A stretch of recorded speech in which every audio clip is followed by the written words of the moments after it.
My daughter hadn't answered her phone in nearly 2 weeks, and every day of silence felt like a weight pressing down on my chest. I told myself she was busy, that she'd call back when she had a moment, but deep down I knew something wasn't right. The dread had grown so sharp that one gray afternoon I decided I couldn't wait any longer. Without warning, I packed my bag, boarded the first bus, and went straight to her house. I thought I was going for answers, but what I found left me in shock, and it is the reason I am sharing this story with you now. The bus ride into the city felt endless, though it lasted only a few hours. I sat stiffly by the window, barely blinking as trees and highway lights smeared into streaks of color. My ticket trembled in my hands, damp from my sweat, and no matter how many times I tried to steady my breathing, it only grew more frantic. When the bus finally pulled into the terminal, dusk had already claimed the sky and the city lights shimmered like distant fires. I walked quickly, my steps urgent and uneven, toward the gated neighborhood where Elena lived with her boy, Aaron. I had walked that path dozens of times before, on birthdays, holidays, or for quiet visits. But this time, my chest felt tight, as though every step drew me closer to something I wasn't ready to see. When I reached the familiar wooden door, my heart was pounding so violently that I could feel it in my throat. I knocked once, gently, then harder, then loud enough that the echo rang through the night air. "Elena? Aaron?" My voice cracked, carried away by the chill. No answer came. I turned the knob with little hope just to try. To my surprise, it shifted beneath my hand, and the door swung open with a groan, unlocked. My daughter never left the door unlocked. Never. Especially with Aaron inside. The living room that greeted me was a ruin. The sofa was shoved askew, cushions toppled as if they'd been flung in rage. A ceramic coffee mug lay shattered across the floor, its shards spread wide, glistening faintly against a dark stain of dried liquid. I stepped carefully around it, my legs trembling with each move, afraid the smallest sound might shatter the stillness into something unbearable. The air carried a damp odor, heavy and unsettling, like stale water mixed with dust. I crossed into the kitchen where a water jug had been tipped onto its side, empty bottles scattered across the floor, some uncapped, rolling gently whenever my foot nudged them. The eerie silence, broken only by the hollow clink of plastic against tile, made the house feel as if it were holding its breath, waiting for me to realize the truth it already knew. I forced myself upstairs, though every step was like dragging a boulder tied to my legs. My ears pounded with the rhythm of my heart, louder with each door I pushed open. Elena's home office was barren, as though no one had worked there in weeks. Her bed was still made, untouched, sterile. My stomach twisted. Finally, I reached Aaron's room. "Aaron?" My voice cracked, hoarse. "Sweetheart, it's Grandma." The toys scattered around. The Lego towers, the old teddy bear with one ear stitched back on, looked as though they had been frozen mid-play, left untouched for far too long. Then faintly, I heard it, a scraping sound beneath the bed, like plastic dragging across wood. I froze, my breath snagging in my throat. Every nerve in my body screamed at me to run, yet I couldn't move. My hand gripped the corner of the desk for balance, knuckles white as bone. "Aaron," I whispered again. Silence. Only that low, slow scraping, deliberate and terrifying in its persistence. The fear finally broke me. I stumbled from the room, down the stairs, and out into the night. My hands shook so badly that I had to dial the police 3 times before my fingers stopped slipping. "My daughter is missing," I blurted into the phone, my voice trembling. "I haven't heard from her in 2 weeks. Her house is torn apart, and there's something under my grandson's bed." Within minutes, red and blue lights flickered against the windows. 2 officers followed me inside. I led them upstairs, pointed with a quivering hand at Aaron's bed, and whispered, "There." Underneath, the younger officer crouched down, voice calm but firm. "Is someone under there?" Silence pressed against us, so thick it felt like it could suffocate. Then, with a quick motion, the officers lifted the bed. My heart nearly stopped. There he was, Aaron, my grandson, curled up in a tight ball, his body frail, his hair greasy with sweat. His clothes were stiff with dirt clinging to his thin frame. In his hands, he clutched an empty water bottle as though it were the last thread tying him to life. His wide eyes stared straight ahead, glassy and void, not even flinching at the sudden light or the voices calling his name. For a long, terrible moment, none of us moved. The officers gaped in shock, their hands hovering in hesitation. I dropped to my knees, tears blurring my vision. "Aaron, my boy," I whispered, my hands trembling too violently to touch him. He didn't respond. He only hugged the bottle tighter, eyes locked on something invisible, unreachable. That was the moment I knew. This nightmare had only just begun. My name is Margaret. I'm 61 years old and I live alone in a quiet town not far from the city. I never imagined my life would unravel into this horror. But that October morning when Elena stopped answering her phone, everything began to collapse. For 2 weeks, I lived inside a silence that gnawed at my chest. I called at dawn, at midnight, at lunchtime. Always the same endless ringing, the same empty voicemail. I left messages that grew more desperate by the day. "Elena, please call me, I'm worried." But the silence never broke. I reached out to her coworkers, her friends, anyone who might know something. "I haven't seen her in days," one friend admitted. "She said she was buried in work." A colleague stammered, "I thought she was on vacation." But no one had any answers.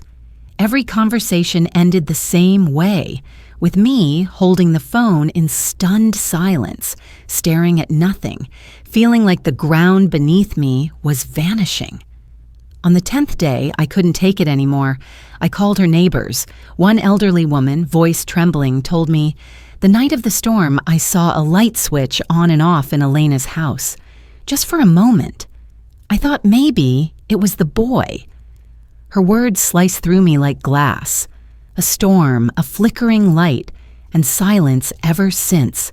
The waiting was killing me.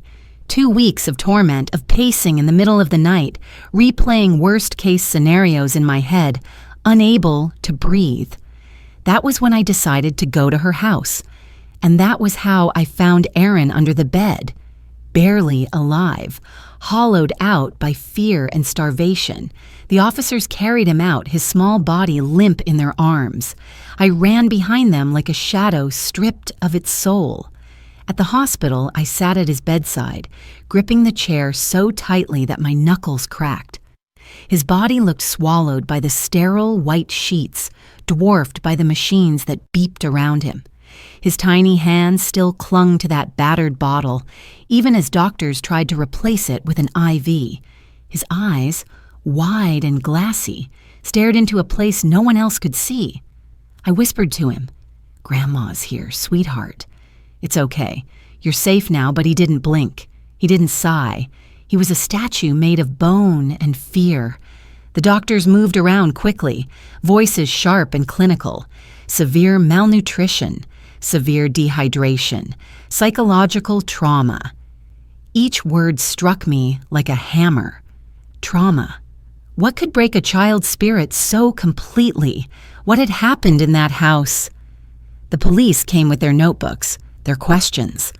"Ma'am, when was the last time you spoke with your daughter?" I answered through trembling lips. 2 weeks ago. She never would have disappeared like this. Not without telling me. Not without telling Aaron. They jotted it down, their eyes full of sympathy and suspicion. That night, I sat by Aaron's side, brushing his damp forehead with a towel.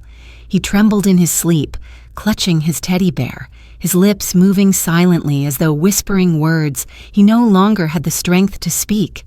I begged him to eat, spooned broth gently into his mouth, but he would swallow only a few sips before turning away, eyes fixed on the ceiling. Every night brought the same terrors. He would jolt awake, mouth open in a silent scream, sweat soaking his pillow. I rocked him in my arms, singing the lullabies I once sang to Elena when she was a baby.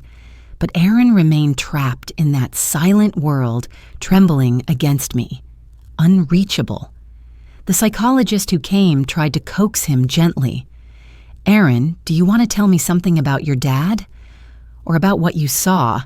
But he only hugged his bear tighter, gaze locked to the floor. When I asked, almost pleading, "Will he ever talk again?" the doctor replied softly, "He needs time." The shock was too great. One day he'll open up, but I didn't know how much time we had, and as the days passed, I felt the shadows closing in around us, thickening, until the phone rang one morning with the words that changed everything. "We use luminol at Elena's house. There's a large amount of blood in the living room. Ma'am, we may be dealing with a homicide." The detective's words rang in my ears, heavy and final, as though they had severed the fragile thread of hope I had been clinging to. Blood in the living room. Homicide. I dropped the cloth I'd been holding to Aaron's cheek, my hand going numb, and for a moment the world tilted around me. It felt as if the air had thickened, pressing down on my chest, smothering me. When I managed to glance at my grandson, his wide eyes were already brimming with tears, his lips trembling. He had heard. He had understood. And then, after days of silence, his small voice cracked through the sterile hospital room like a cry torn from the deepest part of his soul. "Dad. He's dead." The sound of it shattered me. It wasn't just the words. It was the way he said them. His thin arms clinging to me with desperate force, his body trembling like a bird caught in a storm. His sobs tore at the air, raw and unstoppable, echoing against the white walls until nurses and doctors rushed in, startled by the eruption. I tried to hold him, to tell him it wasn't true, that nothing was certain yet, but my own voice broke beneath the weight of disbelief. The detective on the other end of the phone urged me to stay put, promised they would come immediately to take my statement, but I could barely listen. All I could do was cradle Aaron as his grief poured out, soaking my blouse, his cries stabbing me with every breath.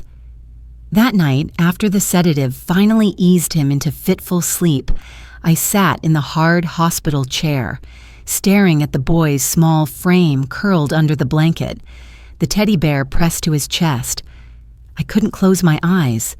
Every time I tried, I saw Elena's smile, her voice from our last call, light but weary. "Mom, I'll be fine." Work's just been heavy. Why hadn't I pressed her harder? Why hadn't I gone sooner? Regret gnawed at me like a rat in the dark. The weight of all the years she had trusted me, all the times I had promised to protect her and Aaron, now bore down on me like a punishment. When the officers arrived in the early hours of morning, they brought not only their notebooks, but a heaviness that darkened the sterile hospital corridor even further. They asked me to recount every detail, every phone call unanswered, every message unread, every neighbor I had spoken to. My words came halting, torn by tears, yet I forced them out, knowing each one might help piece together the fate of my daughter. As I spoke, Aaron stirred in his sleep, whimpering, and I reached out to stroke his damp forehead, torn between the duty to provide answers and the instinct to guard the fragile boy beside me. 2 days passed in that endless haze. Aaron's condition stabilized, though he remained silent, speaking only in fragments when the nightmares tore him awake. Then, on the 3rd day, the phone call came that would change the course of everything. The detective's voice was clipped, grave. "Mrs. Margaret, we've conducted further luminol tests. The blood we found, it's extensive. Too much for survival without immediate medical intervention. We are now proceeding under the assumption of homicide." I gripped the receiver so tightly I thought it might snap in my hands. The hospital hallway seemed to sway around me. For a moment, I couldn't breathe, couldn't think, until I realized Aaron was tugging weakly at my sleeve. His eyes, wide and terrified, searched mine as though demanding the truth, and for the first time, he spoke with clarity. His voice was fragile, trembling, but steady enough to slice me open. "Grandma." It was Mom. She came back. She was with a man. I saw them. The officers froze, their pens pausing above paper. I could hardly move, hardly process, as my grandson, in fits and starts, began to unravel the memory that had poisoned his dreams. "It was raining hard that night," he whispered. He had been building towers with his Legos when the doorbell rang. Elena had looked through the peephole, her face tense in a way Aaron had never seen before. She told him to hide under the bed and not to move, no matter what he heard. He obeyed, pulling the blanket down to conceal himself, trembling in the darkness. Through a small gap, he saw his mother, Jessica, his estranged mother who had been gone for so long, step inside with a man so tall his head nearly touched the ceiling. Jessica's voice was sharp, demanding. She wanted money, threatened Elena with debts, warned of trouble if he didn't comply. Elena refused. The shouting escalated into chaos, the man's voice booming, his shove sending Elena sprawling. Aaron choked on his words as he recalled the thud of his father's head striking the corner of the table, the sudden bloom of red water spreading across the floor. His sobs consumed him then, burying his words, but he had said enough. The officers exchanged grim glances. I wrapped my arms around him, my tears soaking his hair, my voice breaking as I whispered that it wasn't his fault. But inside, I felt something darker than grief stir, a rage I had never known, directed at the woman I once called my daughter-in-law. Jessica, who had once shared meals at my table, who had once held Aaron as a baby, had now returned as a ghost turned monster, dragging with her ruin and violence. The investigation deepened. The police combed through Elena's house again, gathering samples, photographing every corner. Neighbors were questioned. One elderly woman confessed to hearing the fight on the stormy night, but had been too frightened to call the police. Her guilt was palpable, her hands trembling as she admitted she had kept silent. I held her hand and thanked her, even as my own heart twisted at the thought that perhaps, if she had spoken up sooner, my daughter might still be alive. Soon after, the detectives uncovered footage from a security camera nearby. A truck, dark and heavy, parked outside Elena's house on the night of the storm. Something long lay in its bed, covered by a tarp. Minutes later, the truck pulled away, swallowed by the rain. Though the plates were blurred, the model was known to be used by a local gang of loan sharks. My mind flashed back to Aaron's description, Jessica and the man dragging something heavy from the house. I didn't want to believe it, but the pieces were clicking into place, forming a truth too monstrous to deny. The officers asked me to accompany them back to Elena's house once more, though the thought of stepping into that place again filled me with dread. Still, I went. The yellow tape flapped in the autumn breeze as we entered, the room stripped bare of comfort, filled only with echoes of violence. The stain on the floor, the overturned furniture, the shards of porcelain, all of it screamed of a life violently interrupted. I stood in the middle of that room and felt the weight of finality. My daughter's laughter would never return to these walls. In the following days, more pieces emerged.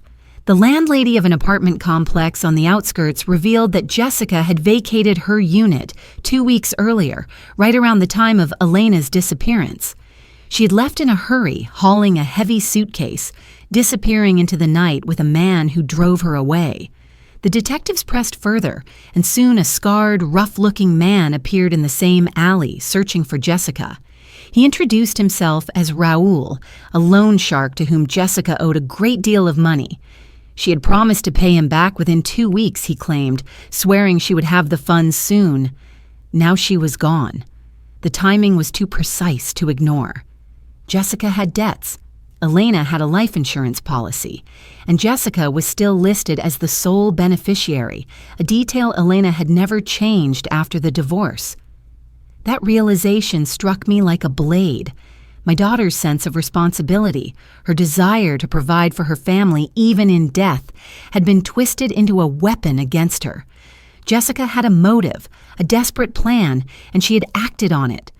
I remembered the girl Jessica once was, the shy young woman who blushed when I taught her to cook, who laughed nervously at family dinners, who held Elena's hand with such tenderness.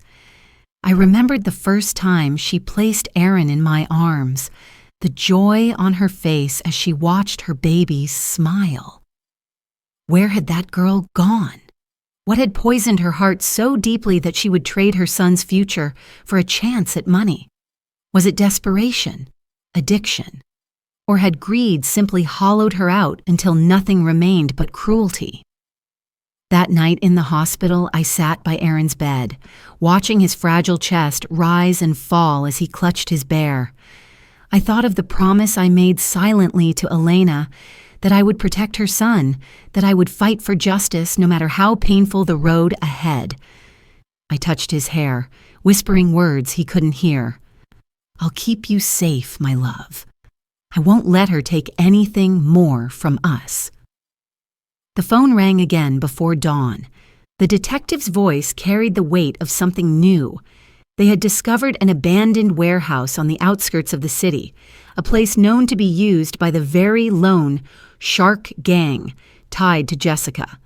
A search team was on its way, but even before he finished speaking, I knew what they would find. My body trembled, my heart refusing to believe, yet my soul already mourning. The following morning, the call came. A body had been found, a man hidden in the frozen silence of that warehouse. They suspected it was Elena. The world collapsed around me. I could only whisper into the receiver, "Are you sure?" The detective's reply was careful, his pity unmistakable. "We need you to come for identification." The ride to the morgue felt endless, the city streets stretching in cruel silence. I clutched my shawl like a lifeline, staring out the window, seeing not buildings or cars, but only my daughter's smile, the sound of her laughter, the way she teased me when I burned her favorite cake. Those memories, so vivid, clashed against the horror of where I was going, and I felt myself unraveling with every passing mile. When we arrived, the air inside the morgue was colder than ice, heavy with the sterile scent of chemicals. The white sheet was drawn back slowly, and there she was, my Elena, my daughter. Even pale, even changed by death, I knew her immediately. The arch of her brows, the curve of her lips, the face I had kissed countless times as a baby. My knees buckled, and I fell against the metal rail, sobbing, unable to hold back the grief that tore me apart. "My daughter," I whispered, the words falling uselessly into the void.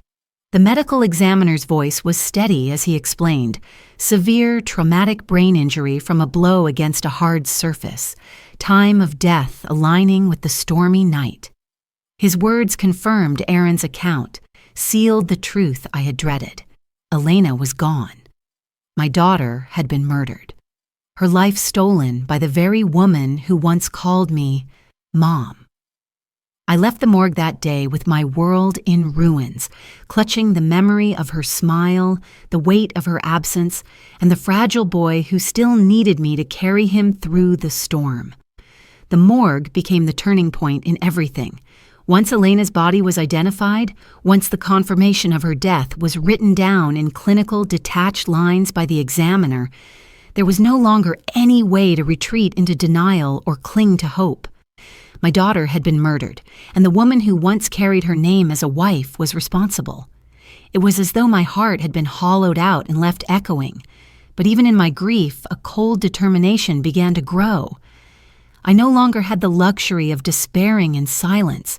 I had Aaron to protect, a boy scarred by the sight of his father's last moments, and I had a promise to Elena that demanded fulfillment.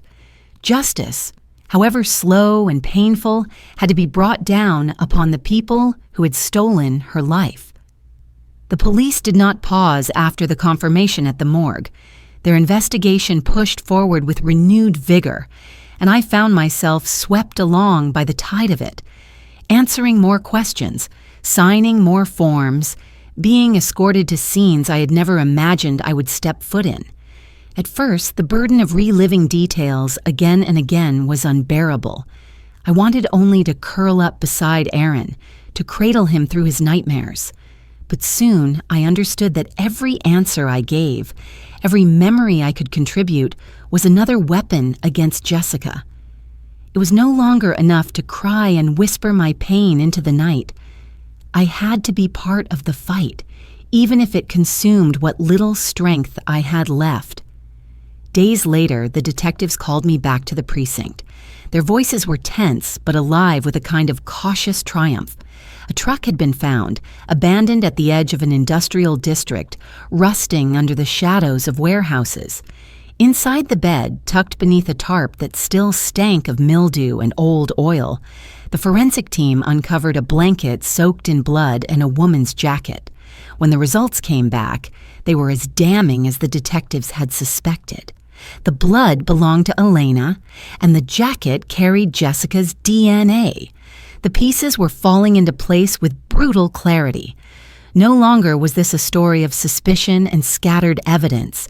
It was now a chain of proof, each link binding Jessica tighter to her crime. The police moved quickly, but it was not without complication. Jessica was not foolish enough to remain visible, not reckless enough to stroll openly through the city. She had hidden herself away like a rat cornered in the dark, relying on contacts, false promises, and sheer desperation to keep her one step ahead. It was through her accomplice that the breakthrough came. The rough-faced man who had stood in her shadow that night, whose shove had ended Elena's life, was located after days of tense searching.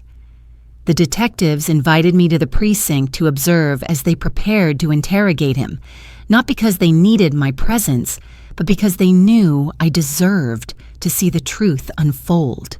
I stood behind the one-way glass, my hands pressed tightly together to stop their shaking, as the man slumped into the interrogation chair. At first he was defiant, his lips twisting into sneers, his words filled with denial. "I don't know anything. I just gave her a ride." That's all. He spat the lies with ease, as though he believed his hardened exterior could withstand the weight of evidence. But when the detective laid the blood-stained blanket on the table, when the jacket was slid across with gloved hands, his face drained of color. The bravado crumbled. Sweat beaded on his forehead, and his voice faltered, breaking into fragmented excuses. The detectives pressed harder, their voices sharp and relentless, promising him no mercy if he remained silent. Finally, cornered and desperate to save himself from the full measure of justice, he broke. His words tumbled out in stammers, each admission cutting me like a blade. He confessed to being there that night, to helping Jessica drag Elena's body from the house, to lifting it into the truck while the storm raged around them. He admitted they had driven to the warehouse together, leaving Elena's body in the cold storage like a discarded object, believing no one would ever find her. And then, with his head in his hands, he revealed the one piece of information the police needed most: Jessica's hiding place. She was in a crumbling house on the far outskirts, a place abandoned long ago, where she thought no one would think to look. My stomach twisted as I listened.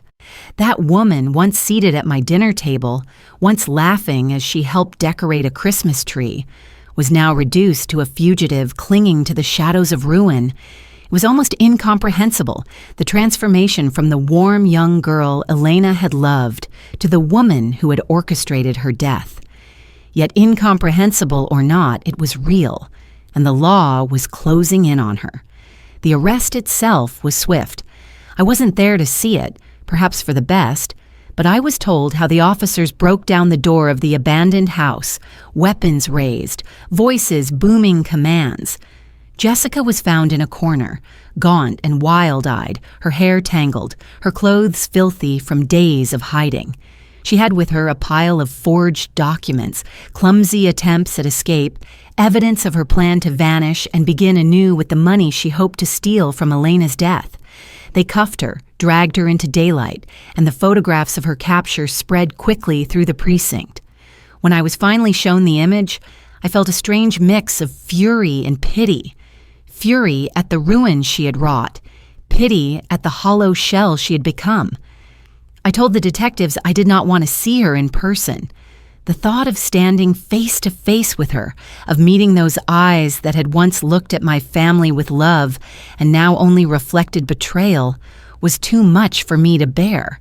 Instead, I poured my energy into Aaron, into steadying him, into reminding him again and again that none of this was his fault. He carried a guilt too heavy for a child, convinced his silence under the bed had somehow been a betrayal, convinced that if he had cried out or run to his father, things would have been different. No words I spoke could erase that weight, but I held him tightly every night, whispering that he was loved, that he was blameless, that his father would be proud of him for surviving. The trial came sooner than I expected, propelled by the mountain of evidence and the public's hunger for resolution.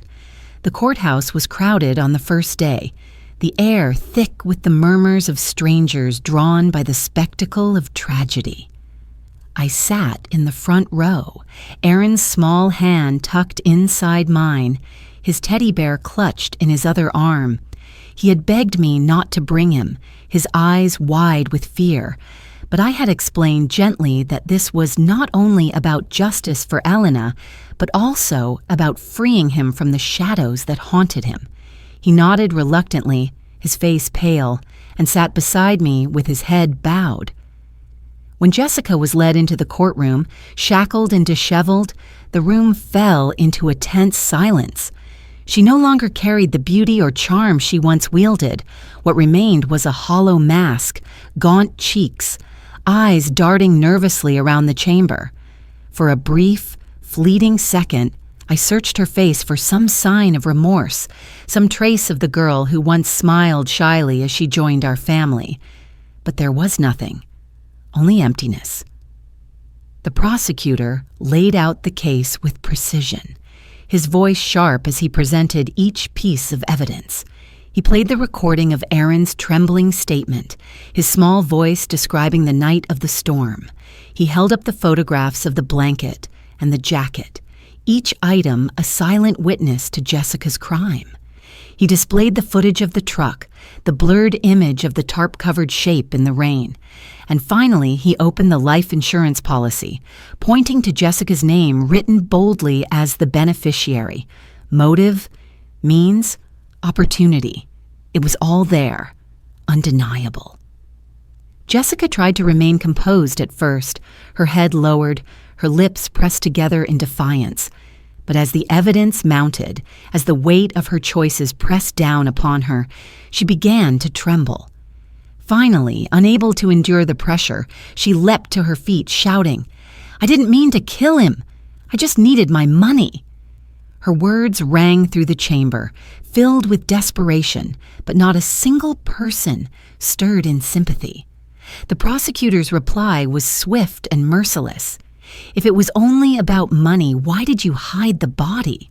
Why did you forge documents? Why did you attempt to profit from his death?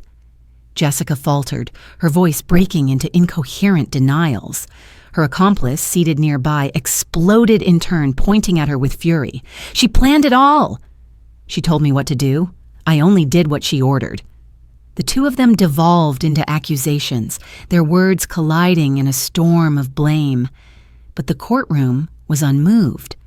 For the jury, for the judge, for all of us sitting there with hearts heavy and eyes wet, the truth was already plain. I turned to Aaron, who sat trembling beside me, his lips barely moving as he whispered, "Grandma, it was my fault, wasn't it?" My heart broke anew, and I pulled him close, stroking his hair as I whispered through tears, "No, my love, none of this was your fault. Your mother made choices, terrible choices, and now she will pay for them. You did nothing wrong. You survived, and that is the bravest thing you could ever do." The deliberations dragged on for hours, though for me it felt like days compressed into a single agonizing heartbeat. Finally, the judge returned, her gaze steady and voice resolute as she delivered the verdict. Jessica was guilty of first-degree murder and fraud, sentenced to life in prison without the possibility of parole. Her accomplice was declared guilty of accessory to murder and concealment, sentenced to 20 years. The words seemed to echo through the chamber like a tolling bell. My knees weakened, my vision blurred, and I clutched Aaron to me as the tears spilled freely.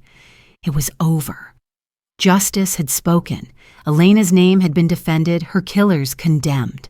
And though nothing could restore her to me, though no verdict could erase the hole carved into our lives, I felt a weight lift from my chest. Aaron buried his face in my chest, sobbing, while I stroked his hair and whispered over and over, "It's over, sweetheart. It's over. Your father can finally rest in peace." The day the verdict was read, when Jessica's fate was sealed and her accomplice was led away in shackles, should have been one of triumph, but instead it left me hollow. There was no joy in watching the law strike down those who had taken Elena's life, only a somber relief, a fragile acknowledgement that justice had finally been spoken into existence. The courthouse emptied slowly, the crowd dispersing in hushed murmurs, yet I remained seated for what felt like an eternity. Aaron pressed tightly against me as if he feared the world might collapse if he let go. His small frame shook with sobs, but his tears were different this time. They were not born of terror or silence, but of release, as though he had been carrying a weight too heavy for his little body, and at last it had begun to ease. I stroked his hair, whispering words of comfort, but even as I held him, a new reality pressed in on me. Elena was gone. Jessica was gone. The life that Aaron had known was shattered beyond repair. What remained was the duty I had accepted the moment I saw my daughter's body in the morgue, to raise her son, to guide him through the wreckage of grief, to be for him both anchor and shelter in the storm that had nearly destroyed us. Closing up Elena's house was the hardest task I had ever faced. The rooms that once rang with laughter now felt suffocated by memories, their air stale with absence. I walked slowly from room to room, touching the furniture as though it might speak to me, as though some fragment of my daughter still lingered in the worn edges of the table or the soft indent of a pillow. In the living room, where the stain of her final struggle had been scrubbed away but could never be erased from my mind, I knelt and let my fingers hover over the bare floorboards. Tears blurred my vision until all I could see was the echo of her presence. Upstairs, Aaron's toys lay scattered in half-forgotten piles, the Lego towers that had toppled that night, standing like frozen monuments to innocence lost. I gathered them into boxes with trembling hands, whispering apologies to him for each piece I placed away, as though I were dismantling not toys, but fragments of his childhood. Finally, when every drawer was emptied, every memory sealed in cardboard, I locked the door for the last time. I knew I would never return. That house had become a tomb of grief, and the only way forward was to leave it behind. We moved back to my small town, to the modest house that had been mine for decades, where the rooms were lined not with shadows, but with the faint warmth of familiarity. Aaron arrived with nothing but a suitcase, his teddy bear clutched in his arms, and together we began to carve out a new rhythm, though every step was heavy. I enrolled him in therapy immediately, desperate to give him a chance to unburden himself in ways he could not with me. At first, he resisted, his lips clamped tight, his eyes refusing to meet the gentle gaze of the counselor. But with time, with patience, and with countless sessions of silence broken by small nods, he began to release fragments of his pain. He spoke of the storm, of his father's calm instruction to hide, of the muffled sound of furniture crashing and voices rising.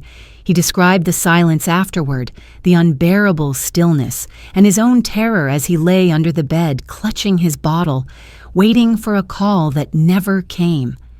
Each confession left him trembling, and I would hold him afterward, my heart breaking with pride and sorrow at his courage. The nights were still the worst. He would wake drenched in sweat, his eyes wide, his breath ragged as he searched the dark for ghosts. Only he could see. I learned to keep a lamp glowing softly in the corner, its warm halo a promise that he was safe. On those nights, I would cradle him as I once cradled Elena, rocking him gently, singing the lullabies of my youth. Sometimes he would fall back asleep quickly, his little fingers tangled in my shawl, but other times he would stay awake, his gaze fixed on the ceiling, whispering questions I had no answers for. "Grandma, why did she do it? Why did my mom hurt Dad? Why didn't she love us?" I would smooth his hair and choke back tears, telling him that sometimes people lose themselves, that their hearts are swallowed by choices so terrible they can no longer see the love they once carried. It was not enough to erase the wound, but it was all I could give. Slowly, imperceptibly, life began to weave itself into something new. I found myself cooking meals for two, setting a place for Aaron at the table where once I had eaten alone. He would sit with his teddy bear propped beside him, silent at first, but eventually, cautiously, he began to ask for seconds of his favorite stew, or to smile faintly when I baked the sweet corn cake his father once loved. In the afternoons, he returned to school, though the first weeks were brutal. He walked with his shoulders hunched, eyes cast to the floor, bracing himself for the whispers of classmates who had heard fragments of the story from their parents. Yet over time, with the gentle encouragement of a teacher who treated him with patience, he began to speak again in class, to raise his hand timidly, to laugh in quiet bursts when a joke caught him off guard. I kept my promise to Elena by telling Aaron stories about his father each night. I would sit at the edge of his bed, stroking his hair, and recall the boy Elena had once been, the boy who climbed trees higher than he was supposed to, who came home with scraped knees but eyes bright with triumph, who carried dreams bigger than the world itself. I told Aaron about how much his father had loved him, how every decision Elena made was guided by that love, how even in his last breath he had thought only of protecting his son. These stories became our ritual, the threads that wove his memories of Elena into something more than tragedy, into a legacy of love. Seasons shifted. The winter that followed was harsh, snow piling against the windows, but inside our home, we learned to carve small sanctuaries of warmth. Aaron helped me decorate a tree for Christmas, his small hands careful as he hung ornaments that once belonged to Elena. On New Year's Eve, we lit a single candle for her, watching its flame flicker gently against the dark, our silence heavy with memory but also with hope. By spring, I noticed changes in him, subtle at first, like the way his shoulders no longer curled inward as he walked, or the way his laughter came more easily when the neighbor's dog bounded across the yard. Healing was not quick nor complete, but it was happening, like green shoots breaking through soil after a brutal frost.